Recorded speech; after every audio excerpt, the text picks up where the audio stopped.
ഈ ജോർജ് കുട്ടിയുടെ ക്യാരക്ടർ ഒരു വില്ലൻ അല്ലേ? That man is a classic criminal.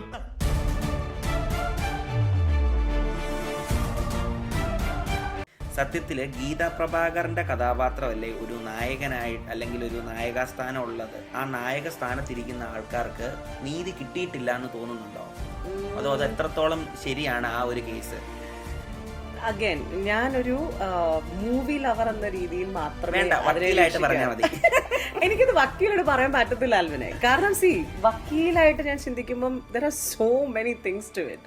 അപ്പൊ എനിക്ക് ഞാൻ അത് ക്രിട്ടിക്കൽ ആവത്തേ ഉള്ളൂ അതിനെ പറ്റി. വേറെ when I just sit back and just enjoy it like A movie lover, everything seems okay. Specially because എനിക്ക് മോഹൻലാൽ എന്ന ആ ഒരു ആർട്ടിസ്റ്റിനോടുള്ള ആ ഒരു reference when he comes on screen, അതുകൊണ്ട് തന്നെ പുള്ളി എന്തെങ്കിലുമൊക്കെ അല്ലാത്ത ടൈപ്പ് ചെയ്ത് കഴിഞ്ഞാൽ എനിക്ക് കണ്ടിരിക്കാനും വെച്ചൊരു ബുദ്ധിമുട്ടാണ്.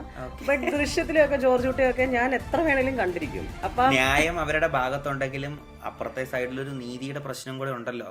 അതിലും ഒരു സേയിങ് നമ്മൾ കേട്ടിട്ടില്ലേ, ന്യായം ഉണ്ടെങ്കിലും നീതി ലഭിക്കണമെന്ന് നിർബന്ധമില്ലെന്ന്. That is actually quite true in life.